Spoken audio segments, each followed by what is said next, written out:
жакшы нерселерге адаттандыртыңыз деген да. Бул дегени мындай. Биз туугандар бир жакшы сөзгө, жакшы амалга, жакшы ниетке, жакшы мүнөзгө адатка алып келишибиз керек да. Адатка келген нерсе жеңил болуп калат. Кыйналбай эле калат да. Чын сүйлөгөн бизге кыйын болбош керек.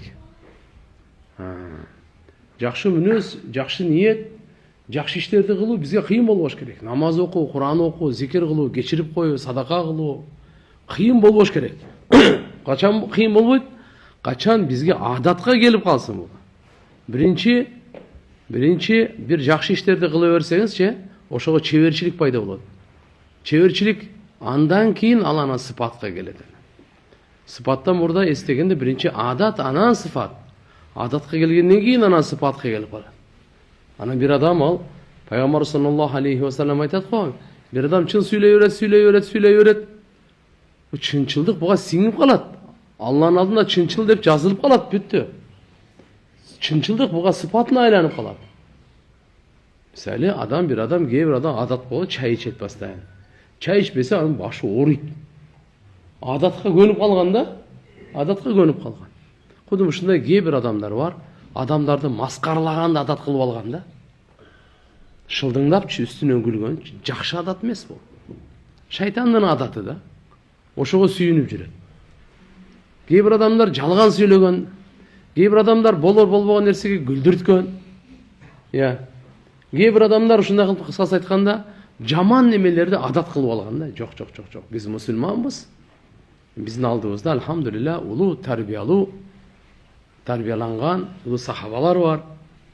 Демек биз өзүбүздү дагы, башкаларды дагы жакшы иштерге адаттандырыш керек. Жакшы сүйлөгөнгө, жакшы ойлогонго, жакшы амалдарды кылганга. Пайгамбарыбыз Мухаммад Мустафа саллаллаху алейхи ва салламдын ар бир сөзү туган бизге тарбия, бизге пайда, бизге туура багыт. Пайгамбарыбыздын ар бир сөзү Алла Тааланын тарабынан келген. Ар бир сөзүндө нур бар. Пайгамбар саллаллаху алейхи ва салламдын ар бир хадиси, ар бир кылган иши дагы, сөзү дагы бүткүл ааламга пайдасы тийип турат. Райымы тийип турат. Ошон үчүн Пайгамбар саллаллаху алейхи ва саллям өзү айтып атпайбы? Мен райымдуу болуп жиберилдим, азап болуп жиберилген жокмун дейт. Пайгамбарыбыздын эгер сүннөтү үйгө келсе, үйгө райымдуулук болот, үйгө азап болбойт. Кайсы содага келсе, кайсы элге келсе, каерде гана болбосун. Иннама ана рахматун мухдатун дейт. Пайгамбарыбыз айтып атканы бул мен Алла субханаху ва таала райымдуу жана бүткүл ааламга белек кылып берилген райымдуулукмун дейт. Бүткүл ааламга белек кылып берилген райымдуулукмун дейт пайгамбарыбыз. Аллах. Демек Алла Таала белек кылып берди пайгамбарыбызды. Бирок пайгамбарыбыз кандай экен? Райымдуу белек. Бүткүл ааламга пайгамбарыбыз райымдуу белек. Пайгамбар саллаллаху алейхи ва саллям ошончо айтат: "Иннама буисту рахматан ва лам убас азабан." Мен жиберилгем дүйнөгө райымдуу болуп жиберилдим. То есть мындайча айтканда, бүткүл ааламга райымдуулукту жайыш үчүн, райымдуу жашоону үйрөтүш үчүн. Азап болуп эмес. Агасы инисине азап, күйөөсү аялына азап, байы кембагалына кембагалды, байына азап болду. Жок. Райымдуу. Хадиси кудуси. Бисмиллахир-рахманир-рахим. Ан Аби Хурайра радıyallahu anhu an Nabi sallallahu aleyhi ve sellem qala Allah azza ve celle. Abu Hurayradan rivayet, Peygamberimiz aytat, Allah aytat bunday deydi. La ya'tin nazar ala ibni Adam bi şey la muqaddirhu aleyh, velakinnehu şey'un astakhricu bihi minel bakhil yu'tini aleyhi ma la yu'tini alel bukhul. Ravahu Ahmed. Dinimizde nazır kılуу деген söz var. Nazır kılуу degeni moynunuzдағы жоқ нәрсені милдетке алу деген сөз. Misali millet mesela siz misali qanday desem bir 20 reket namaz okuyayım dediniz. Sizin moynunuzga 20 reket namaz oku deb millet. Farız namazlar al millet al. Vacip namazlar al millet. Sünnet namazlar var. Nafil namazlar var. Бирок жөн эле сиздин мойнуңузда эч кандай милдет эмес, бирок сиз назыр алдасыз. Алла Таала мен бир шүгүр кылып бир 20 рекет намаз окуп коеюнчу. Же ушунча садака кылып коеюн, ушунча күн орозо тутуп коеюн деген. Муну назыр деп коебуз. Кээде бул назырдын бир ишке байлап назыр кылат да. Кандай десем, эгерде ушу оорума Алла Таалам шифа берсе, мен бир кочкор соям дедим. Бул назыр бул важип болуп калат да. Же болбосо ушу бир ишим бүтүп кетсе, Алла Таалам ушу кайгыдан, же ушу проблемадан куткара турган болсо, мен бир 10 күн орозо кармап берем. Эми ошол иш бүтүп кеткенден кийин буга 10 күн орозо кармоо милдеттүү болуп калат. Мурун буга чейин милдеттүү эмес эле назыр кылып Алланын атына лиллахи алейя, менин мойнумда Алла үчүн деп айтып аткандан кийин бул эмне болуп калат? Милдеттүү болуп калат да. Ушуну назыр деп коет. Эми бул хадисте жараткан Алла субхана ва таала айтат мындай дейт. Назыр адам баласына мен тагдырында жазбаган нерсени алып келе албайт дейт. Кээ бирлер ойдойт, ушу назыр кылсаң эле ал сөзсүз аткарылса, ушу назыр кылды деп, андай эмес. Тагдырдагы бар нерсе ашышы мүмкүн, тагдырда жок нерсе ашпайт. Назыр дагы тагдырга ээрчийт, тагдыр назырга ээрчибейт. Так, будан ким эмне деп атат? Бирок бул назыр ушундай нерсе дейт, мен сараңдан чыгарамын дейт. Сараң адам тыйын бербейт да, курмандык чалбайт, тамак бербейт, садака бербейт. Бирок ошо сараң адамдын башына проблема келет дагы. Бул эмне дейт? Ушу проблемадан мен чыга турган болсом, 10 кембагалдын курсагын тойгосом дейт. Алла Таала айтат, ушу сараңдан башына проблема берип туруп, назыр аркылуу чыгарам дейт да. Болсо чыгаргысы келбейт бул. Айтат мындай деп атат. Астахриджу бихи минал бахил. Сараңдан ошо аркылуу чыгарам дейт. Югтин алейхи ма ла югтинал бухул. Мага берилген ушундай нерсеге сараңдыкка ма ла югтини. Ал мага бербейт сараңдыга. Мындайча айтканда бунун сөз мааниси мындай. Туугандар, сараңдык өзү ислам дининде өтө каралган сыпат да бул. Берешендүүлүк, жоомарттык бул макталган сыпат. Назырга келе турган болсок, бул жаман эмес. Эгерде бул жаман нерсе болгондо Алла Таала назырыңарды толук аткарла деп буйрук бербейт эле. Назырларын толук аткаруучуларды мактабайт эле. Демек мындан билдик, ислам динибизде назыр деген мындай термин бар. Бул нерсе шариятта бар нерсе, назыр кылгандан кийин үстүнөн чыгыш керек. Аткаргандарды Алла субхана ва таала мактаган, ага сооп берилет. Ал эми сараңдык болсо бул жаман. Ибн Дакик рахимахулла айтат, назыр эки түрлүү болот дейт. Бир назыр Аллага жакындата турган назыр болот дейт. Бир назыр болот, мындайча айтканда муаваза. Ушуну кылып берсең, ушундай кылып берем. Ушундай кылып берсең, ушундай, бул тыйылган нерсе. Алла Таала мынаны кылып бер, мен наза ошону бүтүрүп берем дегенчи. Имам Куртуби рахматуллахи алейхи айтат: "Ан-назр минал уқуд ал-маъмур бил-вафа биха ал-мусна аля фаилиха." Имам Куртуби рахматуллахи алейхи айтат: "Назыр ушундай нерсе, бул келишимдерден. Толук аткарганга буйрулган, жана буну аткаруучу макталган, алкыш айтылган ушундай амалдардан" дейт. Wa a'la anwa'i, nazırın en jogorku darajası ma kana gayru muallaqin ala şey yuridu husulahu kama yu'afa min maradin. Misal bir nesi işke açsa oşogo baylavastan eleç. Allah Taala menen sodalaşpay ele jön ele, ya Allah, Allah üçün lillahi aleyye an asum kaza, uşunça gün oroza karmayım Allah üçün, atasaddaq kaza, uşunça sadaka verem Allah üçün, şükran lillahi Teala, Allah'a şükür kılıp. Uşunday kıla turgan bolsa, maşallah bul nazırdın en jogorku darajası ki. Buga jakındap kelgen darajası kандай deyt? Al mınday. Al muallaq ala fi'li ta'atin. Bir jakşı işti kılganga baylayt. Mındayça aytkanda inşafallahu maridi sumtu kada. Ne dedi? Egerde Allah manga şifa verse, uşunça gün oroza karmayın. Au sallaytu kaza, uşunça namaz okuyum. жана ушуга окшогондор. Демек, бул дагы жакшы. Бул нерсе бар шариятыбызда. Назыр кылуу, бирок ошо назырды сөзсүз аткарган үстүнөн чыгыш керек да. Эми ваджибул абд ан якуна ма Аллах азза ва жал бир ража ва зул ва худу. Бенденин мойнундагы милдет не десе, Алла Таалага жакшы үмүттө болуу, Алланын алдында өзүн төмөн алуу. Елтебусу бизалика ма индаллах мин хайр. Ушу аркылуу Алланын алдында жакшылыкта издөө.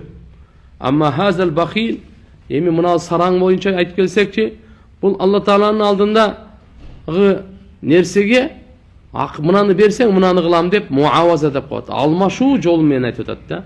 Кыскасы айтканда Алла Таалага алиязу билля мындай дейт: ин атайтани каза, эгер сен берсең ушуну, амилту лака каза, мен ушу нерсени кылып беремин деп. Бу өтө адепсиз жана жаман нерсе да бул. Эгер бизге айтып койну, Алла мындай кылып берсе, мен намаз окуйм. Ишим оңдоп берсе, намаз окуйм. Куткарса, ана мындай кылам. Жо. Биринчи ияка набуду, андан кийин ияка настаин. Биринчи ибадат, андан кийин жардам. Биз дайыма айтабыз, биринчи Алла жардам берсин, анан ибадат кылам депчи. Биз Алланын кулубуз, биздин мойнубузда мындай деп айткан бизге жарашпайт өзү. Бизде биринчи эмне дейбиз? Аллахым биринчи жардам берсин, анан мен намаз окуйм. Мага байлык берсин, анан намаз окуйм. Ошондо деле окубайсың сен. Анан көрөсүң, бул андай, бул адепсиздик болуп калат. Биринчиден сен мойнуңдагы милдетти аткар, анан Алла субханаху ва тааладан жардам суран. Айтып атканы ла я'тин назр ala ibni Adam bir şey lam uqaddirhu aleyh. Degeni fa huwa la yamna'u anhu marad. Nazır bul orudan tosa albayt. Tak. Ve la yuqaddim lahu şifa. Şifanı beri albayt bul. İllem yakun hada ve zalika muqaddarayn. Eger de bundaysa bolbosa bul iki nerse teң aga taqdırındağı nerse olur. Kaçan Allah subhanahu wa taala sarаңдан өзі сараңдық, нәпсіз сараңдық қылып шығарбаған нәрсені шығарғанды қалағанда дейді, аға бір қайғыға башына салып қояды. Оруға, зиян тартуға. Ошол учурда бұл жаратқан Аллаға қайрылады. Алла Таала қайрылады. Тигіге бірінші өзі чечемдеп әрекет қылады, таптақыр бол болғанда анан арғасыздығын көреді дағы жаратқан Алла. О Құдай, сен мұндай емесе қылып алсаң болбай қалды деп жарат. Ошол жерден кейін айтады ме дейді, ин фаалта ли каза, ушуну кылып берсең, мен дагы ушундай нерсе кылып берем деп. Алла субханаху ва таала ушу аркылуу анын байлыгынан чыгарып, бейбечараларга жеткиртет экен. Болсо сараң чыгаргысы жок аныңчы. Ага чейин эле бейбечарага садака кылып жүрсө деле болот эле. Пайгамбарыбыз айткан, ас-садака раддул бала, балени садака кайтарат деген да. Алымдар айтат, садакачы көрө албагандын жаман көзүнүн да кайтарат. Жаман көз тийгенди да кайтарат. Андан сыртка субханалла садака түшкөн балени дагы, түшө элек балени да кайтарат дейт. И садака дагы субханалла мусулманга эмес, эгерде бир бузуку адам же кафир адам садака берсе дагы дүйнөдө пайдасын көрөт дейт. Да, ушуга чейин айтылат да. Аже бу таква адам эмес. Günükör adam dele sadaka kılsaçı, bul dünyada paydasını görüyor. Kafir adamın sadakası dağı dünyada paydasını görüyor. Demek sadaka o şunla keremetli amal, şunun için inşallah az bolsa dağı berip жүрüş gerek. Şu sadaka bergenge adamды үйрөтүш gerek. Sarаңдыкка үйрөтпөй, берүүгө үйрөтүш gerek. Көп эмес, акырынан үйрөтүңүз. Bir kişi nam berip koyun, bir son berip koyun. Akırın anan keyin uyalасың. Kişini göğrak veresi, azdan. Adam nefsisi yine şoğa gönüp kalat. Keyin anam alhamdulillah. Hiç inşallah hareket kılat, şokur kaytarmayın. Bolmadı deyende jakşısız menen kaytarayın. Bir de sen bilip koyunuz, sadaka berip, jakşılık kılıp, arkasından mildet kılıp ıza jetkiriyor. Bu jaman nerse de. Anan görök jakşı söz söylöp öyle beribey koyganın jakşı ele. Berip turup arkasından ıza jetkirip mildet kılganın görök. Kur'an çeşimi. Ya eyyuhellezine amanu la tubtilu sadaqatikum bil man vel ada.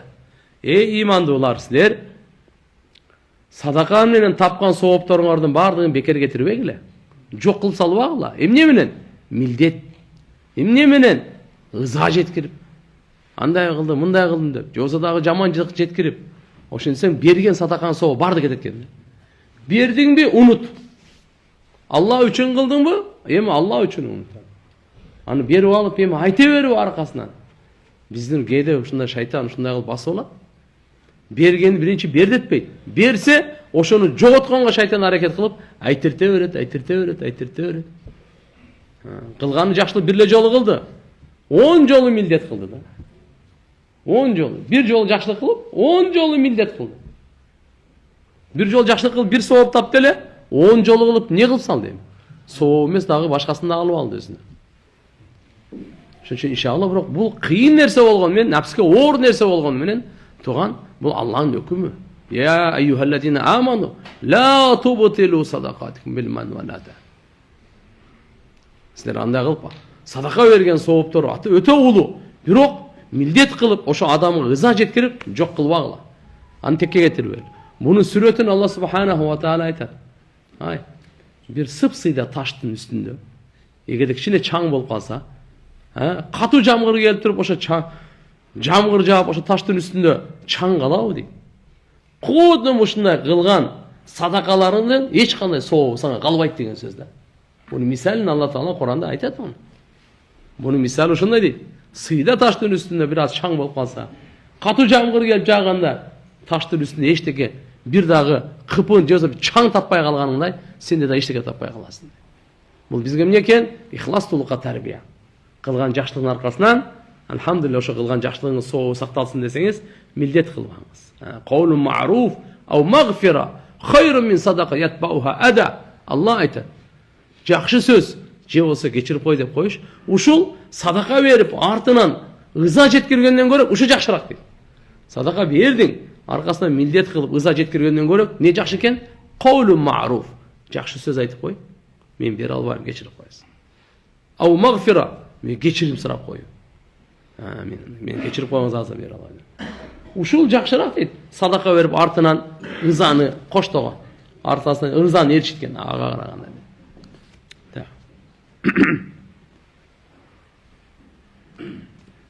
Yu'tini aleyh. Mına manasında. Yu'tini aleyh ma la yu'tini alal bukhul. Yani al manga nazır kılıp atar. Ala ma yatlubuhu, özü talap kılgan nersege menden kaşifa misali oşo saran, ya Allah manga şifa ver dep talap kılıp atar oşuga. Jana nazır kılıp atar. Ne deyt misali? Şifa ver deyt. Ma la yu'tina alal bukhul ma la yunfiquhu fi sabili.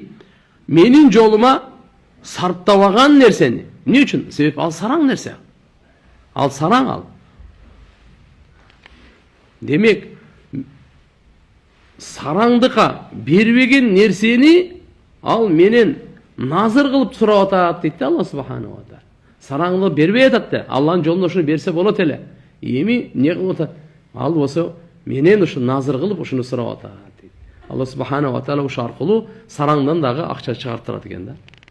Инна назар ла юқаррибу ибн Адам шай'ан лам якуниллаху қаддараһу лаху. Муслимдин риваятына келет, назар кылуу бул адам баласына Алла Тааланын тагдырына жазбаган нерсенин бир нерсени да жакындата албайт. Валакиннан назар ювафиқул қадар. Бирок назар бул тагдырга лайык келип. Демек, мындай деп ойлоп калбаңыз да, караңыз. Мен назыр кылдым эле, ушу иш бүтүп кетти. Жок, тагдырда ошо иш бүтө турган бар эле. Тагдырга сиздин назарыңыз туура келип калды, ошон үчүн бүтүп кетти. Бирок алхамдулилла, бундагы иншалла ушундай деп мусулмандын этикаты, ишеними ушундай болуп туруш керек. Кандай кылып жакшылыкка аракет кылып болуп калдыбы? Сразу Аллага кайрыңыз. Жараткан Алла Тааланын каалоосу. Бизде мындай айтат туугандар. Бардык Алланын каалоосу менен бул. Biz adашкан жерибизди кайда жакшы угуп туруңуз. Биздин каалообуз менен Алланын каалоосу бир болуп калса, чүнкү биз не дейбиз? Көрдүңбү, мен кылдым, мен жасадым, менин каалоом дейбиз. Просто ошо сенин каалооң Алланын каалоосуна дал келип калган да. Эми сенин каалооң дал келбей калды, болбой калды, не дейбиз? Эми Кудайдан да эмне кылайын дейсиң да. итак эле экөө тең Кудайдан бирок, түшүндүңүзбү? Бизги мынандай дейбиз да. Эгерде ушу биз аракет кылып болбой калса, эмне дейбиз? Сразу Кудайга таштап коебуз. Кудайдан да мен эмне кылайын эми? Мунун каалооң ишке ашпай калды го. Ушул жерде го биз түшүнүп атабыз Алладан деп. Бирок экинчи жерде да жакшы түшүнүңүз, тоңки жерде. Сиз каалаганыңыз болуп калса, мейлиби? Бул Алланын каалаганына дал эле келип калды сиздикичи. Түшүнө алдыңызбы? Түшүнүктүбү? Алланын каалаганына эмне болуп калды? Мувафакат, лайыктуу келип калды. Ошондо сиз айтыңыз, Алладан болду деп айтыңыз. Кимден болду? Алладан. Сиздин каалооңузга туура келсе дагы, каалооңузга туура келбесе дагы кимден болду? Алладан болду. Ва ма ташауна илля яша Аллах. Эмнени каалоо? Алла Тааланын каалаганы болот баары.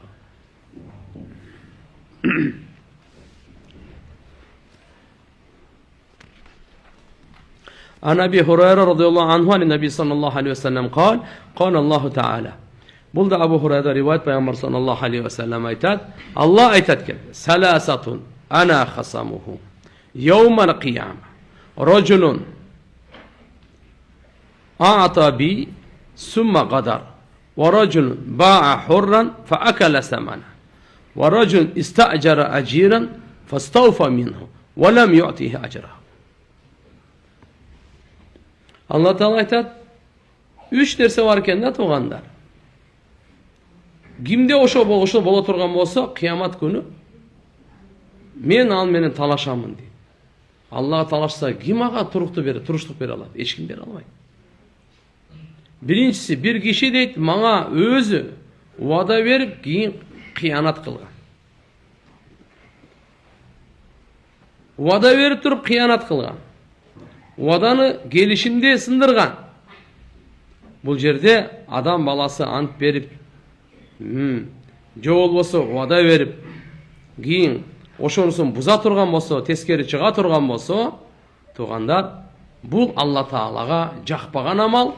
Алла Таала эртеге кыямат күнү мен ал менен өзүм эсептешемин деп атат да. Жаңжалдашамын деген, өзүм эсептешемин дейт.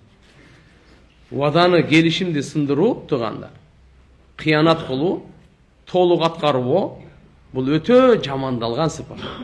Мусулман адамдын сыпаты эмес. Мусулман адамдын сыпаты эмес. Албетте шариаттагы үзүрсүз да, бул жерде да кээде ушундай болуп калды. Таптакыр мүмкүнчүлүк болбой калды. Анда бөлөк нерсе. Ал деген кандай? Убада берди эле аткарам деп, бирок ушундай кырсык келип калды, ал аткарганга күчү жетпей калды. Бул бөлөк нерсе болуп калат. Кээ бир бар го, дүйнө үчүн өзүнүн пайдасына, не болсо ошо болот. Бизде лавз деген сөз бар. Лавзың барбы дейт. Сен убада бербедиң беле, айтпадың беле дейт. Пайгамбар айтат, мунафыктын белгиси 3 дейт. Сүйлөсө жалган сүйлөйт. Аманат берсе кыянат кылат. Убада кылса каршы чыгат убадасына. Келишим кылса, кээ бир риваяттар 4-сү келишим кылса, ага кыянат кылат. Аны сындырат дейт да. Жок. Ошон үчүн иншалла субхана ва таала айткан, я юхалибн аман ауфу бил уқуд. Келишимиңерди үстүнөн чыккыла деди бул. Келиштиңби? Үстүнөн чыгам. Чыдайм ошончо. Айткандан кийин мусулман адам айткан убадасына туруш керек экен. Мусулман адам айткан убадасына туруш керек экен. Мына мусулманчылык каякта турат. Убада бер, биринчи убада бербе. Убада бере турган болсо, айтканына тур. Убадага каршы чыгышлык мунафыктардын белгиси.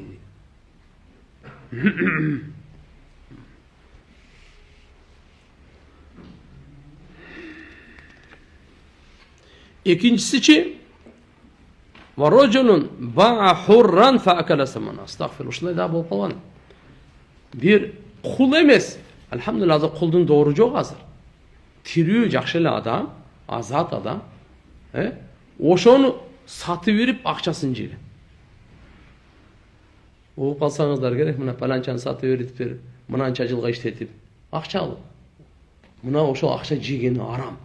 Кул адам туугандар, бул азат адам кайм сатат. Эгерде ким ушундай кыла турган болсо, Алла субханаху ва таала эртеге мен өзүм эсептешем кыямат күнү ушу менен. Себеп деген байыл хур харамун азимун. Өтө чоң арам болчу. Азат адамды сатуу. Wa a'zamu minhu bay'uhu. Эми bundan dagı çoğuragı anı satıp dagı akçasını alıp işletip atkany, jep atkany. Bul andan çoğ haram. İslam dini özü tuğandar kuldardı kulçulduğundan boştondukka çıkarı için gelgen din da. Burada kuldardın doğru Arap Vladimir Stroyda bozga. Ya kuldardı karmagan. Bolgan mına jakında ele jok boldu. Peygamberimiz sallallahu aleyhi ve sellem gelip ağlamda adamlardın oşo kulçulduğundan boşotu, azat kılu. Uşunun elhamdülillah Peygamberimiz sallallahu aleyhi ve sellem жүрgүзгөндө. Soğuptorda aytkan. Kim kaysı kulun azat kılsa Allah Teala onu dozoktan azat kılat degen. Kullar murda bazarda satılat ele. Jarimi seniki, jarimi meniki bolat ele. Kede azat kılganda dagı. Jarimi 3'ten 1'ini azat kıldım, 3'ten 2'si azat emes deyt ele. Kadimkiler tavar ele bolçu da. Mal ele bolçu da. Malda mamile kılat ele. Peygamber sallallahu aleyhi ve sellem şerge gelip keyin kança hadislerde aytkan anan. Kolуңарда kullarga жакшы мамиле кылгыла, акысынан корккула, кыла албаган иштеринен эме кылгыла, боштондукка чыгарыла. Жакшы бизде кафараттарда кул азат кылуу деген бар. Tahriru raqaba деп коет. Мисалы кул азат кылуу өтө чоң соопка. Пайгамбар саллаллаху алейхи ва саллям. А бул эмне кылып атат? Азатты сатып үйрөтүп атат азат адамдарды. Üçüncüsü. Racul istacera aciran. Bir kişini cumuşka aldı da. Ucrat acri aldı da.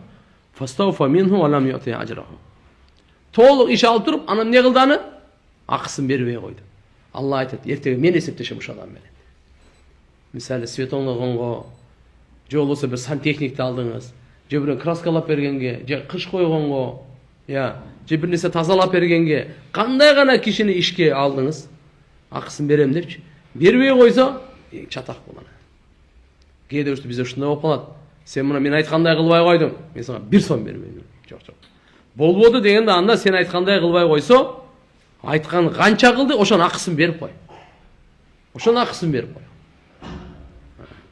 Жакшы сапаттуу кое албай калса, ошо канча акса ошончо берип кой. Мына жерден өтө этиятташ керек тугандар. Бүгүнкү күндө көп нерсе болуп атат. Анын акысын, амалын толугу менен бериш керек. Болбосо Алла субханаху ва таала буну мен өзүм сүйлөшөм дейт. Эми мусулман адам, Аллага ишенген адам, кыямат күнгө ишенген адам, качан ушул Алла ушул 3 түрлүү кишилер менен мен өзүм эсептешем. Өзүм мунун тарабын тарап, булардын тарабын эме кылып талашып алып берем деп аткандан кийин мусулман адам Алладан коркуш керек. Жана мынау нерселерден сактаныш керек. Анаби Хурайра разıyallahu anhu, ani Nabi sallallahu aleyhi ve sellem kol, selasatun, la yukallimuhumullahu yevmen qiyama, ve la yanduru ileyhim. 3 kişi, kıyamat günü Allah Teala, alar menen süйлөшпөйт, alarga nazar salbayt, alardı karabayt. Birincisi kaysi deyt, rajulu halafa ala sil'atin, laqad utiya biha aksara mimma utiya, ve huve kazibun. Birincisi bir tavarga ant içken. Ne dep? Özü айтып атат да мына жалган ант ичип атат. 100 сомго алганмын депчи. 90 сомго эле алган. Ушундай адам менен кыямат күнү Алла сүйлөшпөйт экен. Ушундайга Алла Таала рахмат назары салмайт экен. Көбүнчө мына содагерлер аябай көп бизде. Ошону туган Алланын атын айтып, ант кылып, сатуучуну ишендирип атат дагы, бу толтура бизде азыр. Албаган бааны алдым деп айтат да. Анан ал ишенип калат дейм Алланын атын айткан болсо. Болду деп, бул алданып калып атат. Мына ушуга Алла субханаху ва таала эрте кыямат күнү бул менен сүйлөшпөйт, буга рахмат назарын салбайт. Ва рajulu halafa ala yaminin kazibatin ba'da al-asr li yaqtati biha ma'la rajuli muslimin. Экинчи ушундай киши бул дагы жалган ант ичкен асыр намаздан кийин эмне үчүн? Мусулман адамдын малын кайрып алыш үчүн. Анда бул дагы ант ичип атат. Мисалы бул жердеги бул бага эмес. Мүмкүн бир сапаткабы? Мына Кытайдыкы, бирок Турцияныкы ант ичип ала бергени. Мусулмандын акчасын алыш үчүн ант ичип жалган антка Asырдан кейін. Эмне үчүн асырдан кийинби? Күндүз болсо эчтеке болобу? Жок, боло берет. Пайгамбарыбыз асырдан кийин деген асырда периштелер алмаша турган учурда. Бул амалы күндүзгү амалы түгөнү турган учур. Соодагерлер деле асырда токтото турган учур. Акыркыларын ушу менен бүтүрүп атат да, хитаму хумис дегени баягы эң акырын жакшы кыл деп коет го. Иннамал амалу бил хаватим. Алла Таала пайгамбарыбызга айтат, амалдардын баары акыркысы эсепке алынат. Акыркы эсепке мынакей мүмкүн бир 50 жыл кафырлыкта жашады. Дүйнөдөн кайтайын дегенден 1 жыл мурда тооба кылып намаз окуду, баардыгы кечирилип кетти. Кудай сактасын, 50 жыл иманда, акыркы жылда кафыр болуп кетсе кандай болот? Акыры каралат. Ар бир нерсенин акыры. Ар бир нерсенин акыры. Ошон үчүн Алла Тааладан дайыма коркуп туруш керек. Я Алла, биздин акыркы демибиз эмне менен бүтөт бизге белгисиз деп. Алладан коркуп туруш керек эми. Дайыма ошол иштер эң акыркысын жакшы, чырайлуу болгонун сурап туруш керек. Так. Үчүнчүсү ким экен? Варajulun mana fadla ma'ihi. Сууну бербей койгон. Ашыкчасын. Өзүнүн суусун эмес, жөн эле суусу келип атат, суу келип атат. Суу бербей койду да. Мейли ичкенгеби, суу каргангабы, агордун sonra башкасы берип коюп, өзүнүн ашыкча, сараңдык кылып ушул сууну ашыкча суусун бербей койду. Угуп туруңуз. Фаяқунуллах, Алла айтат экен, "Ал-яум амнаука фадли." Бүгүн мен сага бербейм дейт да. Сен тиякта бу дүйнөдө суу бербей койдуң го? Эми ахиретте мен сага өзүм айкөлдүрүгүн бербейм. Кама манa'та фадла ма лам ta'mal yadak. Кандай сен тыйы салдың эле? Сен эки колуң аны иштеп, биз сууну жараткан эмессиң сен. Суунун жаратуучусу эмессиң. Сага ашыкча эле, сен эч кандай кыйналбай эле. Ошо сууну да сарандык кылып бербей койдуң эле. Мына мен сага Алла Таала айткан, мен сага да бербейм бүгүн айкөлдүрүгүн. Ушундай адам менен Алла Таала кыямат күнү сүйлөшпөйт. Буга назар салбайт. Буга көңүл бурбайт. Эмелесетип көрүңөр анда. Бул хадис Бухари шарифтеги. Бисмилlah.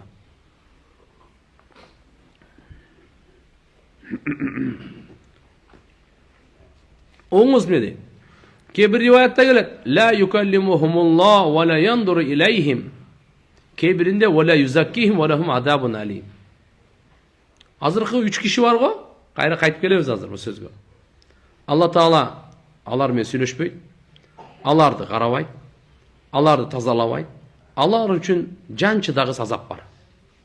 Ушундай төртөөнү айтып атат мына. Мусулман адам бул хадисти уккандан кийин чечим чыгарыш керек жашоосунда. Мен жалган ант ичпейм. Баасы мынча болсо, кошумча мынанча деп туруп алдап туруп, жок. Жок болсо дагы алдап канкы. Асырдан кийин деди? Касам ичип атат мусулмандын акчасын алыш үчүн, лиш акчасын алыш үчүн. Жок, ичпейм андай. Үчүнчүсү, мен эми алхамдулилlah сугарды мага жетиштүү, ашыкча берип коем башкага ашыкчасын. Акчасын берип койдум. Мынакей. Себеп дегенде мына 4 нерсени айтып атат тугандар. Алла сүйлөшпөйм деп атат. Назар салбайм деп атат. Алар тазалабайм деп атат. Аларга жанчыда азап бар деп атат. Эми бир суроо болот да. Ла юкаллимухумуллах ва хуаллази саюхасибухум. Алла Таала эсепке алат го, аны сүйлөшпөйт деген мааниси кандай? Алла Таала ар бир адам менен сүйлөшөт да, эсебин. Сен эмне үчүн ушундай кылдың? Эмне үчүн ушундай кылдың? Сүйлөшөт го. А мындайдеги кандай десе, бунун жообу мындай дейт. Ошондой эле ла яндур илейхим, Аллаларды карабайт дейт. Кандай Алла Тааланы карабайт? Эмне Алла Таалага алар көрүнбөй калабы? Жок, бардыгы Алла Таалага көрүнүп турат. Бир дагы кыпын жер асманда Аллага жашырын эмес. Ушуга имам Навави рахматуллахи алейх жооп берген экен мындай деп. Кала жумхурул муфассирин ла юкаллимухум. Өзү мындай аятта дагы бар да. Сөзү каламан янфаухум ва ясуррухум. Аларга пайда жете турган сөздү сүйлөбөйт экен да. Аларды курсат кыла турган сөз сүйлөбөйт экен. Алла алар менен сүйлөшпөйт дегендин мааниси аларга пайдалуу, аларды курсант кылуу, көңүлүн көтөрүү сөздү сүйлөбөйт деген сөз. Атак аларга коркутуу, Алла Тааладан наразы болуу сөз сүйлөнөт ал. Түшүндүңбү? Сөздүн маанисин айтып атат. Кейбирлер айткан. Ла юрсил илейхим малайка тахия. Алар менен сүйлөшпөйт деген мааниси мындай дейт. Периштелерди жибербейт экен салам айтууга. Кыямат күнү бейишке кире тургандарга периштелер салам айтат да. Алла салам айтат. Бейиштегилер бири-бирине саламдашат. Тахиятун фиха салам. Учурашуулар ассалам деп учурашат. Периштелер келип салам айтышат. Алла саламун кавлан мир раббир рахим. Алла өз салам айтат бейиштиктерге. Бирок бул жердеги айтып атканым эмне дейт?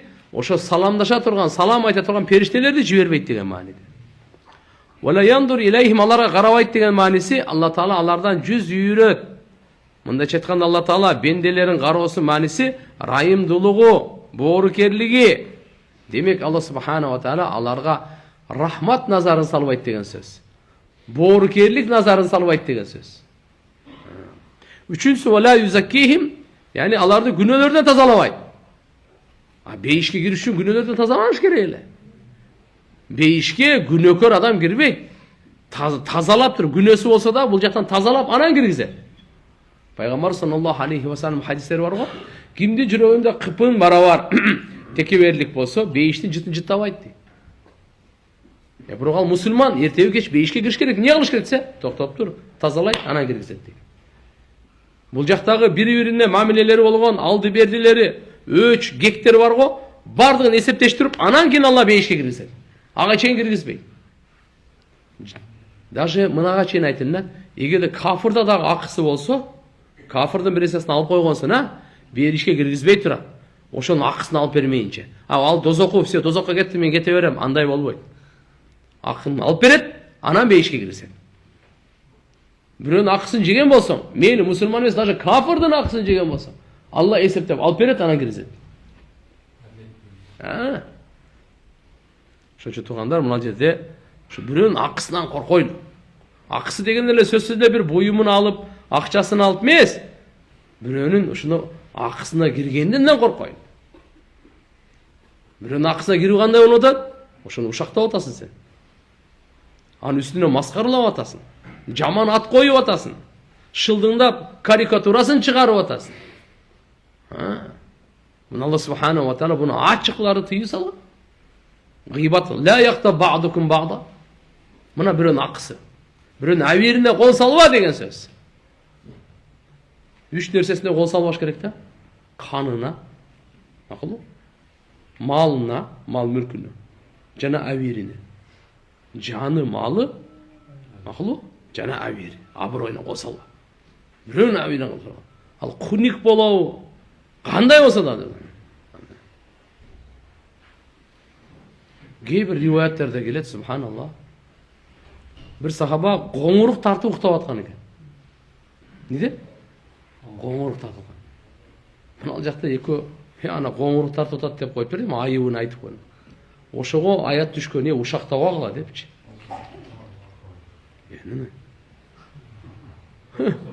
Ушуну ушактабагы киргизди. Мусулмандын айыбын жок. Вала тажассасу, бирөөнүн аркасынанчы ошонун айыбын издеп түшпөгүн. Жөн айткан эмес ал. Вала танабазу бил алqab. Жаман лакаптар менен атабагыла, бисал исмул фусуq бa'da al-iman. Wa man lam yatub fa ulaika humuz zalimun. Куран. Имандан кийин жаман ат коюу бул күнөө дейт да. Иманың бар, анан дагы жаман ат коесуңбу бирөөгө? Токтот, жаман ат койгонду. Өзүнүн аты бар, ата-энеси койгон аты бар. Наоборот, эң жакшы аттар менен ата. Жакшы ат кой, адамдын көңүлүн көтөр. Мени бул, сен мисалы мурдатан беричи, кандай адам болбосун, ар бир адамдын өзүнүн акысы бар, орду бар да. Сыйы бар Алланын алдында. Кордогонго акың жок. Укугун тебелегенге акың жок. Үстүнө маскаралан, Алла айтат: "Я юхладна аману, ла ясхар каумун мин каумин." Эч бир коом башка коомду маскарлабасын. Бул жерде коом деп айтып койгон менен бунун мааниси жеке адам маскарлай берсе болот экен, андай эмес. Эл болсун, уруу болсун. Башкаларды маскарлабасын. Аялдар дагы бири-бири маскарлабасын. Аса аякуну хайра минхум. Алла Таала айтат, мүмкүн сен маскарладың, ал сага караганда Алланын алдында жакшы болуп жүрбөсүн. Сага караганда даражасы бийик болуп жүрбөсүн. Вала нисаун мин нисаин аса аякунна минхунна. Аялдар дагы аялдарды маскарлабасын үстүнөн. Кийимин маскарлаганын, өңін масқарлаганын, ақылын масқарлаганын, басқаның күлгөнін масқарлаганын болбойт. Қандай болса дагы, анан Алла хидаят берсин деп өзүңдү сакта, шайтандын сөзүнө кирбе. Ушулардын баары жазылат, эртең кыямат күнү бир эсеби бар.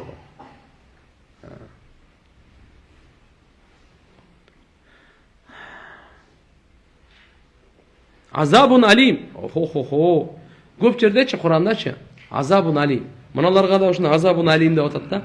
Азабун алим деген мындай деп тургандар. Оорута турган азап дейт. Мулим. Оорута турган азап. Азап өзү оорутат дейт. Бизге кээде мынтип которуп коебуз, жан чыдагыс азап деп. Мына жерде мулим қалал ал-вахиди хува ал-азабу аллази яхлусу ила кулубихим важауху дейт. Ой. Азабун алим, ал ушундай азап, мейли, анын оорусу жүрөккө жете турган. Жүрөккө жете турган азап. Жүрөккө. Биринчиси ким деди? Бирок кыянатчы, жалганчы деди. Жалган ант ичет. Содасында, сатыгында, алганда, сатканда кыянат кылат. Ушу Алла Тааланын кудайлык ушул азапка лайыктуу өзү ушул. Алла Субхана ва Таала ушу нерселерди арам кылган болсо, эми кандай? Ва ма аъзамул ислам хина харрам хазиман. Караңыз, ислам кандай улуу дин. Кандай улуу дин ислам дин. Ушу нерселерди мына жалган. Мыса канча соодагерлерге айтып койду. Жалган ант ичип сен кыянат кылбагын. Болсо Кудайдын каарына каласың. Кудайлык азапка душар болосуң.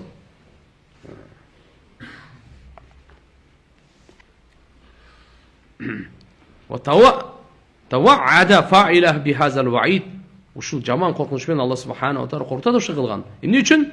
Ли тахира мужтама ислами минха ва ман муртакибиха. Ва мин муртакибиха. Мындай дейт да. Эмне үчүн ушундай болот? Ислам чөйрөсүн тазалаш үчүн. Чөйрөнү, коомчулукту тазалаш үчүн мындай айтат. Ошончо сиз мени алдабаңыз, мен сизди алдабай. Болду. Кеп ушул. Сен элди алдаба, чөнөктүбү? Эл сени алдабасын. Мына таза жашоону Алла Таалам берип атат бизге. Силер мында таза жашагыла деп атат. Базарда, маркетте, дүкөндө, мол, кайсы жерде гана болбу. Бирок мына жалган гана болбойт. Аллаху акбар. Эгерде адам баласы жалган сүйлөгөнү таштаса, толук оңолгонун башаты ошол. Жалган сүйлөгөндү таштаса, жалган сөз таштаса, иншалла, алам алхамдулилlah адамдар сразу оңолот. Кептин бар жалганда пайгамбар ушуга чейин айтты да, тамашалап дагы жалган сүйлөгөндү таштагын дейт. Не деди? Атайлап эмес, не деди? Тамашалап жалган сүйлөйсүң го? Эмне деп койсуң? Тамаша деп койду го. Тамашалап дагы жалган сүйлөгөндү ташта дейт. Биздин динибизде тамашалап дагы жалган сүйлөгөнгө уруксат жок экен да. Ушуган тескерисинче фазилет бар экен. Пайгамбарыбыз айтат: "Ман таракал кадиба", ким жалган сүйлөгөндү таштаса, "Валау кана мазихан", жалган болсо дагы, то есть тамашалап болсо дагы. Пайгамбарыбыз айтат: "Мен ошондойго кепилдик берем, бейиштин четинен кан сарай алып бергенге гарантия берем" дейт. Пайгамбар. Ким жаңжалды таштаса, азында бүгүн канча жаңжал бар. Аялы менен жаңжалдашып атат, досу менен жаңжалдашып атат, ата-энеси менен талашып, кошунасы менен, ар жерде да. Бир күндө эми эсеби жок. Бир Кыргызстандын ичинде, дүйнөдө канча. Ман таракал мираа ва хува мухиккун. Акыйкатта болуп туруп дагы талашты таштап койсо, пайгамбарыбыз айтат: "Мен ага бейиштин ортосунан кан сарай алып бергенге кепилдик берем" дейт. Мага ишенип койгулачы дейт. Гарантия берем. Алладан мен алып берем сага дейт. Сен просто жаңжалды таштап кой. Акыйкат сен тарапта. Кайсы тарапта? Акыйкат тиги тарапта, ана жаңжал таштап кой деп аткан жок. Түшүнүктүбү? Ал жөн эле ташташың керек, кара талаш болбойт. Жыгылган жерге тойбойт болуп, кайра талаша бербей. Сен билесиң, акыйкат тиги тарапта экен. Просто намызың үчүн эле, үйрүң үчүн, эптеп бергин келбей эле, өжөрлүк, көкпеттик кылып эле меники деп атасың да. Кудайдан корккун. А бир экинчи адамга эмне деп атат? Акыйкат сен тарап, таштап койгон тең элбей эле дейт. ынтымак болсун, урушпагыла. Таштап койчу ошо теңелбейли. Акыңды деле таштап койчу. Сага пайгамбарыбыз айтат мынакей карачы. Үммөттүн ынтымагына, Аллаху акбар. Жалган сүйлөгөндү таштаганга, коомчулукту тазалаганга пайгамбарыбыз эмне деген мээнетти кылган. Жөн эле айтып коюп эле кетип калган жок, туган, билип алыңыз. Бул сөз эле да депчи, жок. Сөздө иш көп тугандар. Сөздөн кийин, анан кийин алхамдулилlah ишке ашат. Бир айткан экен, ушу сөздөн эмне болмой, сөздөн сен келдиң дүйнөгө деген экен. Сөздөн сен ата энең сүйлөшпөгөндө сен каяктан келет элең бул дүйнөгө? Алар сүйлөшпөгөндө каяктан келет элең сен бул дүйнөгө? Сөз жөнөкөй эмес бекен? Алар сүйлөшпөгөндө каяктан келет элең? Жо чындап эле мына. Бир жолу ушундай болгондо, окуя болгондо, талак, 3 талак берген бирөө. Анан кийин 3 талак болду, эми жашабайсыңар, болду, сага арам десе, эмне үчүн деп атырылган да молдого. Эмне үчүн арам болот экен? Сен каяктан кимсиң сен мындай? Токто, өзүңү бас. Сен кабилту, кабыл алдым дегенде сага бир арамды адал кылып берип койду го шарият. Бир сөзүң менен ушуну мен кабыл алдым никеме дедиң эле, сага арам болчу ошолчу. Ошо шарият сага адал кылып берип койду го. Эми сен бир сөз айттың. Шарият карады дагы бир сөзүңө сага арам кылып берип койду. Бир сөзүң менен адал, бир сөз менен арам. Демек о сөз тамаша эмес таксыр. Сөз жөнөкөй нерсе эмес ал. Жакшы сөз жыланды ийинен чыгарат дейт. Жаман сөз, уу сөз адамды өлтүрүп коет.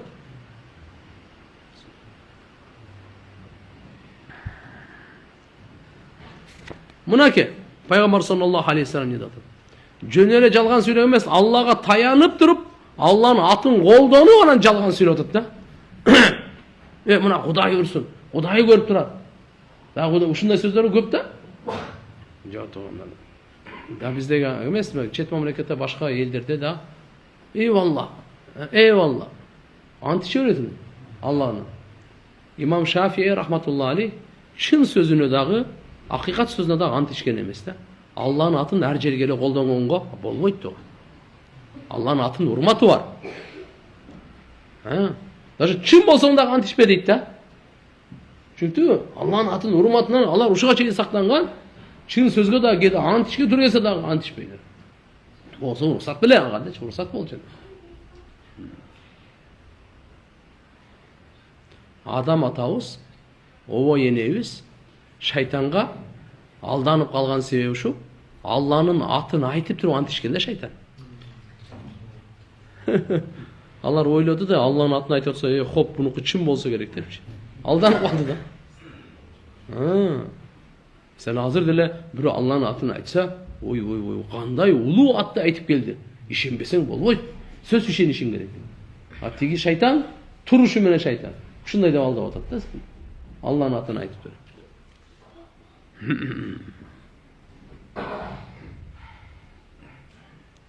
Бул мунафыктардын сыпаты. Угуп алыңыз.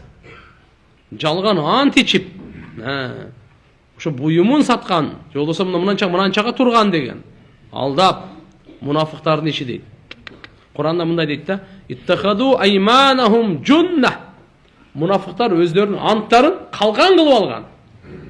Аятты мындай сөзмө-сөз Мужадала сүрөсүндө келет. Бул алар өзүнүн имандарын, то есть анттарын, айман деген, анттарын калган кылып алышкан. Ошо ант менен сизди токтотот да. Ант менен сизди алдайт деп аткан сөздөр. Эми караңыз, бул өтө жаман мүнөз. Исламдын улуу мүнөзү каякта турат, бул жаман мүнөзү каякта турат. Коомчулукту тарбияга керекпи, керек эмеспи? Эми карап туруңуз мына. Бул кандай деп атат? Мусулмандын акчасын алыш керек болду. Ай, мусулмандын акчасын ал. Эби менен, шарият көрсөткөн жол менен ал. Кызматын кыл, кызматтын акысын ал. Ал ким болбосун алчы. Бул мен ушунча акым бар деп. Бут кийим тазалайсыңбы? Акысын ал. Шыпырып берип, акысын ал. Оңдоп берип атасың, өнөрүңгө кандай гана кызмат көрсөтпө, бирок акысын ал, өзүнүн жолу менен да, адал жол менен. Бирок азыркындай эмес, туугандар. Мына жерге бир жакшы неме айтып берем силерге, эки окуя айтып берем. Биринчиси мына İmam Navavi rahmetullahi aleyh Şarh-ı Müslim'de Jarir ibn Abdullah razıyallahu anhudan rivayet keltirген. Бұл өзінің құлына бұйрық берген екен, бар, bir at сатып алып кел депчи. Ал барып тұр дағы 300 дирхамға ат алып келіптір. Құлычы. Анан кейін келтір, وَجَاءَ بِهِ وَبِصَاحِبِهِ لِيَنْقُدَ السَّمَنْ. Анан 300-ге сода қылған да, құлычы. Кел, жүріңіз деп атты дағы алып келген, ақшасын алып беріш керек. Қожайын алып келді да. Фақаны Жарир айттыр да, аты есіне че. Мындай дептір. Қанша болды десе, алар 300-ге сөйлешіп келдік деп айтқан да. Фарасу хойру мин саласимияти дирхам. Сіздің атыңыз 300 дирхамдан да жақшырақ қой дептір. Атабиу би арватимияти дирхам. 400 дирхамға сатасыз ба дептір. Құлы қанша сөйлешіп келген? 300-ге алып келгеннен кейін ақшасынан алып беріш керек. Бұл айтып тұр. 400 дирхамға сатасыз ба деп. Сіз не дейсіз? Өзіңіз айтыңызшы. Біз не дейміз? Allah айтып тұр. Залика лака я Абдулла. Бұл сіздің ақыңыз 400 бере тұрған болсаңыз, ол жақсы болмай өледі. Қандайды айтып тұр. Бұл сіздің атыңыз бұдан да қымбатырақ деп тұр. Десе, 500 дирхамға сатасыз ба деп тұр. Сумма лам язал язиду. Ушинтип көбөйтө берип. Қаншаға чейин жетиптир? 100-ден көбөйтүп 800-ге жетиптир. 800-ге жеткенден кийин макул 300-ге болгон сода. 8 фаштараху биха ушун берип бана. Фақила лаху, андан кийин мындай деп айтылган экен. Сиз эмне үчүн ушундай кылдыңыз деп тур да. 300-дүк атты 100-ден көбөйтө берип 800-ге чыгарып тур, 800-ге берип атасыз. Утиба васуила аль-сабар. Жемеленип, себебин сурап тур да. Эмне үчүн ушундай кылдыңыз депчи. Фақала бул айтып тур мындай. Баяту Расулуллах саллаллаху алейхи ва саллям аля нусх ли кулли муслим. Мен пайгамбар Мухаммад алейхиссалам менен, бул сахаба, Жарир разы. Пайгамбарыбыз менен кол берип антташканмын. Ар бир мусулманга жакшылык каалайсың депти. Мен жакшылык каалоом ушу болду. Мен карасам, чото ушуга бир 800 беришим керек экен. Ошону бердим дейт. Bir rivayette келет, Абу Даудта келет. Жарир разы өз айтат. Kana iza ba'a şey aw ishtarahu qala ama inna allazi akhadna minka ahabbu ilayna mimma ataynaka faqdar. Bir neseni satsa, bir neseni satıp alsa aytat eken da bulçu. Ne dep? Biz senden aldık o. Oşol ahabbu ilayna. Akhadna minka ahabbu ilayna. Senin alganız bizge süykümdürük. Mimma ataynaka biz bergenge karaganda. Mesela men mınanı Sizden 100 сомға алып атам. Сізге 100 сом бердім. Ошо мен сізге 100 сомға қарағанда, сіздің бергеніңіз маңа сүйкімдірек, жақшырақ, фақтар, қалағанын таңдаңыз. Мында айтқанда, сатып алса дағы, сатса дағы, ошоның көңілін алды қарач екен да.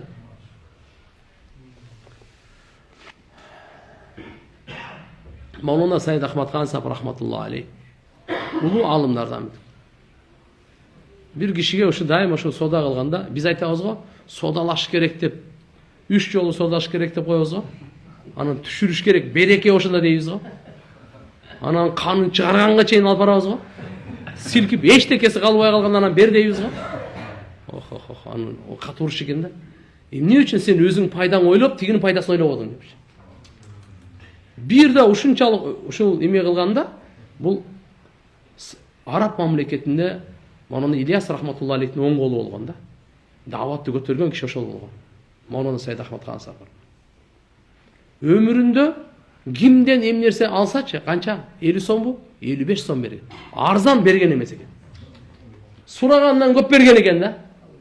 Кичине көбөйтүп берип койчу экен да. Сиз канчага нак баасын айтыңыз, канчага бересиз? 80. Алыңыз 100 депчи. Бизде андай жок да. Канчасы? 80. Токто. 50-ге болбойбу дейбиз да. Ай. Бизде ушундай тарбия алып калыппыз да. Өзүбүздүн гана пайдабызды ойлойбуз да. Мынанын пайдасы мага кызыктырбайт. Не болсо ошо болсун. Күнгө күндө турабы, кыйналып атабы, ооруп атабы, каяктан алып келип мага сатып атат, кызыктырбайт. Мен пайдам эле болуш керек. Жок, бул айтып атат, пайгамбарыбызга мен ант бергем, ар бир мусулманга жакшылык каалап. Өзүңө жакшылык каалаганда, мен буга жакшылык каалап алсам, мусулман болбой калам деген сөз. Я Алла, карачы кандай адамдар өткөнү. Биз намаз чөйрөн салыштырып тияк караңы.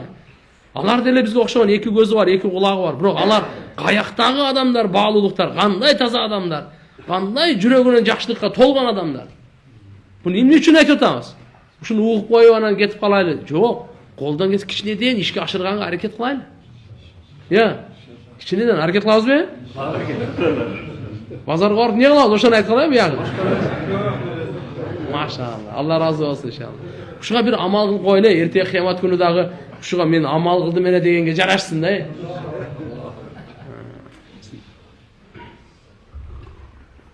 Табараниде риваят келет, Жарир разияллаху анху өзүнөн. Качан бир буюмун сата турган болсочу, бассара уюбаха лил муштари. Айыбын көрсөткөндө сатуучуга, берге. Мына мына айыбы бар, депчи. Өзү көрсөткөндө. Мына начар тигилип калган, мына көрдүңбү? Мына кичине мына өңү кетип калган, депчи. Мына кичине айырылып мына бошураак. Ол айыбын өзү көрсөтө деген. Сумма хайяраху, анан ыктыяр берген. Кааласаңыз алыңыз, депчи. Фаин ши'та фахус, кааласаңыз алыңыз, ва ин ши'та фатрук болсо таштап коюңуз. Ошондон анан кийин буга айтылган экен. Ярхамукалла, Алла сизди райымына бөлөсүн деп дуа бериш экен. Иннака иза фаалта хаза ла янфузака бай. Анан айтып бугач, сен ушундай кыла берсе, сен соодаң вообще жүрбөйт дептир да. Ар ким өзүнүн акылындагы нерсесин сүйлөйт да. Жүрөгүнөн эмнеси бар экен. Бул Алла менен соодалашып алган менен иши жок аны. Факала бул не дептир? Жарир разияллаху анху айтып, инна бая'на Rasulullah sallallahu aleyhi ve sellem ala nushli ahli İslam. Her bir Müslümanға жақсылық қалайым деп, жақсылық қалағанға пайғамбарымызға мен ант бергенмін деп. Мына. Байат қылғанмын деп.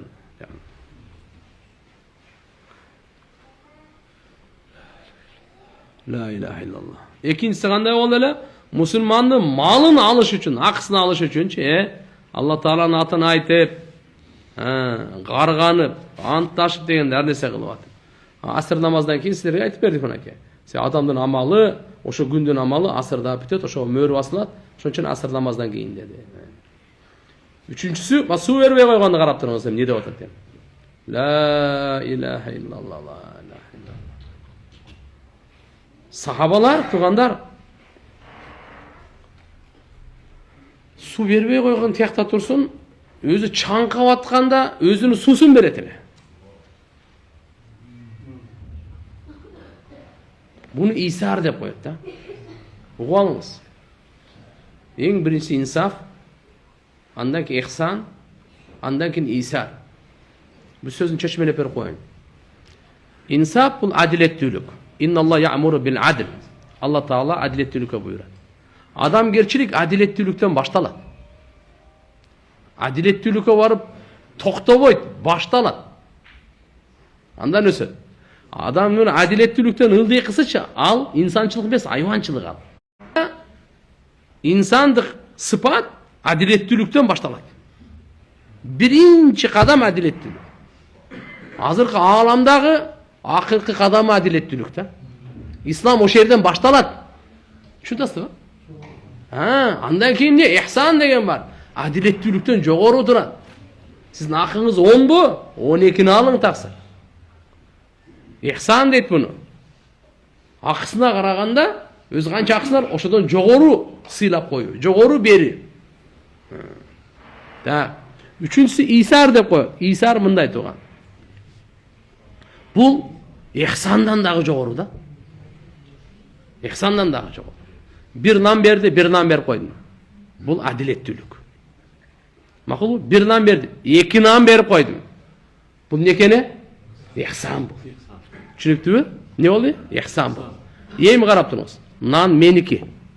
Мен да качка, бул да качка. Бирок нан кимдики? Меники, бунуку эмес, меники. Мен да качка, бул дагы ачка. Меники, нан меники. Ачкамын мен. Мен жебей буга берип атам. Буну исар деп коет. Сахабалар ушуга жеткен да. Сахабалар ушуга жеткен. Өзү ачка болуп, экинчи адамдын курсагын тойгозгон да. Өзү кажетмен болуп, рахатка мен дагы ушу жумшак жерге жатсам болот. Бул менин төшөгүм. Бирок жок, сиз жумшакка жатыңыз. Алла. Булардыкы имандын тарбиясы пайгамбарыбыз адилеттүүлүктөн көтөрдү, ихсанга алып чыкты, исарга алып келди. Алла Таала буларды өзүнүн китеби Кур'анда ошо сахабаларды мактап, "Ва юсируна ала анфусихим ва лау кана бихим хасаса." Өздөрү муктаж болуп, ачка болуп туруп дагы өзгөлөрдү үстөмдүү кылат. Өзгөлөрдүн кажетін биринчи бүтүрөт деп Кур'анда Алла Таала мактап зикир кылып койду, кыямат күнгө чейин окулат да бул. Караңызчы кандай.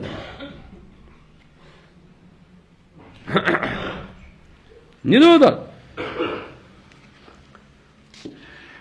Демек туган, азыр сіздерге ошо бир окуяны аз айтып берейин. Демек Исар деген ушундай болот экен.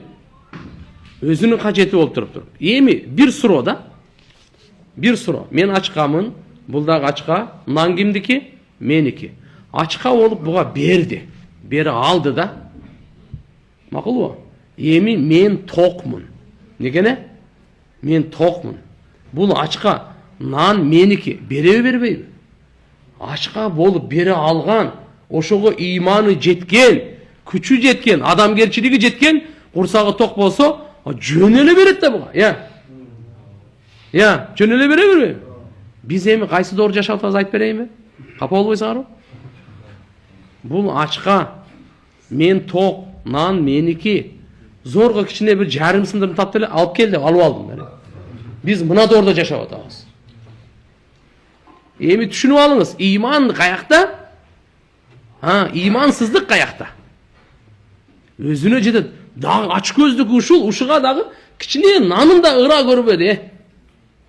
Болбосо өзүнөн ашып ташып атат. Ушунда алып коюш керек да. Бул мен силерге мисал нан деле берип атам, ата ушу бардыгына жетиштүү. Yani jeri болобу, мүлкү болобу, байлыгы болобу, башкасы болобу, баарына жетиштүү. Ошон үчүн иншалла ач көздүк чеги менен болсун. Ач көздүктөн сактанайлы. Бул ач көздүк адамдын жүрөгүн дагы, денесин да чарчатат. Экөөнүн тең чарчатат. Алла Таала жазылганы гана ошо жетиши мүмкүн, бирок ал өзүн өлтүрөт. Өзүн өлтүрөт. Эми бул азыр үчүнчүсү суу бербей койгон, суунун ашыкчасын бербей койгон. Алла эмне кылат дедиге? Алла Таала бул менен сүйлөшпөйт. Кандай? Боорукерлик, райымдуулук сөзүн сүйлөбөйт буга.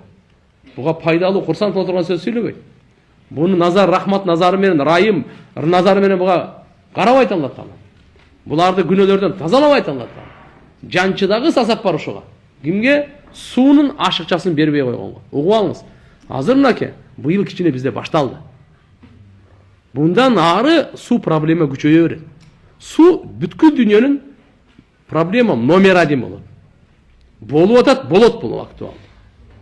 Ушул учурларда бир айвандай мамиле кылбай, инсандай мамиле кылганды үйрөнөйлү. Иман, исламдын чакырганы ушул. Исламдын чакырганы ушул. Алхамдулилла, су өзүңүзгө дагы су бергенге канча сооп тиет сизге. Бирок сиздин ичиңиз өлгөн, имандын нуру менен нурланган эмес, аны кыла албайсыз сиз. Өзүңүзгө су жетиштүү ашыгы менен болсо да бул өлсө өлө берсин дейсиз. Эмне үчүн? Мына жакта жарыктык болбосо, көкүрөк сокур болсо, буга баары буга. Караңгыда эч нерсени көрбөгөндөй. Ошон үчүн туугандар, андай кылбайлы. Исрапты сууну исрап да кылбайлы. Сууну заарланып, ичи тардык кылып, сараңдык кылып бербей койгондон да токтотпойт. Алхамдулилла баарыбызга бөлүп баарыбызга жете турганда. Пайгамбарыбыз айткан, дарыян, уламалар айткан, дарыянын түбүндө турсаң дагы сууну исрап кылба деген. Дарыянын түбүндө каалагандай кылсаң, жок. Бизде караңыз, исрап кайерге чейин айткан? 3 жолу мүчөнү даарат алып аткан жууганда шараф деп коет. Шарапаттуулук, сооптуу. 4-үнчүсү сараф, исрап деген. Ким ушу 4 жол жуу турган болсо, зулумдук кылды, аша чапты, күнөө кылды деген. Дааратта 4-үнчү жол жууп койгон де. Элестетип көрүңүз. Башка жакта исрап кылганчы? Ошон үчүн иншалла туугандар, Алланын улуу неаматы, суучу неаматы. Алхамдулилла. Бул тууралуу кенен бир маселелерибиз бар. Сабактарда айтып тургам. Бирок азыр бүгүнкү тиешелүү хадисте да ушу келип калды. Суунун ашыкчалыгын бербей койду. Алла айтат эртеге кыямат күнү мен сага бербейм дейт. Мен сага бербейм. Болсо өзүнүн зарылчылыгы эмес, ашыкчасы эле. Ашыкчасын эмне кармап отурасың сен? Мына быйыл мына суу эме болгондо, таңкыс болгондо ушуну көрдүк да биз. Лично мен өзүм көрдүм да мунучу. Кандай экен? Алхамдулилла, Алла Таала иншалла рызкы бере берет. Бирок адамдар ичи кандай экенин, ою көңүлү кандай экен, андай болбош керек. Иманды бол, ахирет мага керек дей турган болсоң, анда шайтандын сөзүн сүйлөбөй, ага дос болбой, пайгамбарыбыздын айткан намагы. Пайгамбарыбыз айтат. Суусу бар жерде ким суу берсе, бир кулду азат кылган соогун алат. Суусу жок жерде суу бере турган болсоң, өлгөндү тирилткендей сооп алат. Я Алла, биздин жүрөгүбүз буга ойгонбой калды. Жакшы сөз кирбей калды. Ушу сөздү угуп туруп деле кичине бир суу берип коеюнчу дегенге бизде кадам таштай албай калдык. Болбосо таштай. Сооп алайын деген ахиретте Алла Тааланын ыраазычылыгын Мушкат Масабих деген китеп бар. Хадис китеп ошодон. Мен оюман чыгарып айтып аткан жерим жок силерге. Ушунча болсо. Алла Таала эмне дейт? Ва ман ахяха факааннама ахя ан-наса жамиа. Bir adamды өлтүрсө, бүткүл адамды өлтүргөндөй, bir адамга жашоо берсе, бүткүл адамзатка жашоо бергендей. Allah subhanahu wa ta'ala ansarların sıfatlarına bana ait ötad. وَالَّذِينَ تَبَوُّوا الدَّارَ وَالْإِيمَانِ مِنْ قَبْلِهِمْ يُحِبُّونَ مَنْ هَاجَرَ إِلَيْهِمْ وَلَا يَجِدُونَ فِي صُدُورِهِمْ حَاجَةً مِمَّا أُوتُوا وَيُؤْثِرُونَ عَلَى أَنفُسِهِمْ وَلَوْ كَانَ بِهِمْ خَصَاصَةٌ وَمَنْ يُوقَ شُحَّ نَفْسِهِ فَأُولَٰئِكَ هُمُ الْمُفْلِحُونَ. Haşr suresi 9. ayette. Ansarlar Peygamberimiz Mekke'den göçüp gelgende Medina'ga, Mekke şahrı, Medina şahrı. Göçüp gelgenlerdi muhacir dep koyuyor. Hicrat kılıp, ulu köçü жасап келгендер. Бұл жақтан жардам берген ансар. Не? Азанға жақындап қалды ғой. Ha? О, біз сұрау жоқ қойдық. Мен мына сөзін бітіріп қояйын анда. Телефондар оны үзуші салып жүрді ғой. Бітіресем болды. Проблема жоқ. Еми, Алар осы Мединаны жайлап берді, иманды жайлашып берді, имандууларға, Бұлардан burada. Алар өздеріне келген, хижрат кылып келгендер жакшы көрүшөт эле, жүрөктөрүндө кажет таппай аларга берилген. Жана мындай дейт да, караңларга.